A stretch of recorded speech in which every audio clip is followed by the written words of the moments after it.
Changement climatique. Quels enjeux pour la COP 21?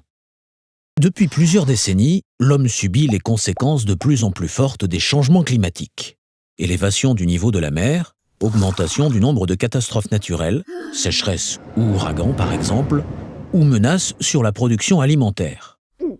Ces catastrophes, qui touchent plus de 200 millions de personnes chaque année, peuvent entraîner des conflits. Les scientifiques en sont sûrs à 97%. Cela est dû à l'activité de l'homme qui émet des gaz à effet de serre, GES. C'est pourquoi, en 1992, les pays membres de l'ONU se sont réunis à Rio lors du sommet de la Terre et ont créé la Convention cadre des Nations Unies pour le climat, qui prévoit entre autres des actions pour limiter la hausse des températures. Depuis 1995, des conférences des parties, COP, sont organisées chaque année pour mettre à jour la Convention.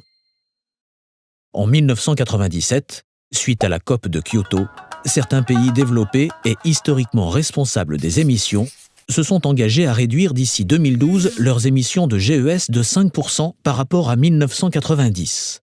Mais ce n'est qu'un début, car il faudrait que ces pays réduisent leurs émissions d'au moins 75% d'ici 2050 pour limiter la hausse des températures à 2 degrés. En 2009, la COP de Copenhague a tenté de trouver une solution pour prolonger ces engagements, sans succès. Cependant, pour permettre aux pays en développement de s'adapter au changement climatique et de réduire leurs émissions, certains pays se sont engagés à mobiliser 100 milliards de dollars par an dès 2020. Fin 2015, la 21e édition de la COP se tiendra à Paris. Mais avant, tous les pays devront remettre à l'ONU leurs propositions de contribution volontaire à la réduction d'émissions de GES.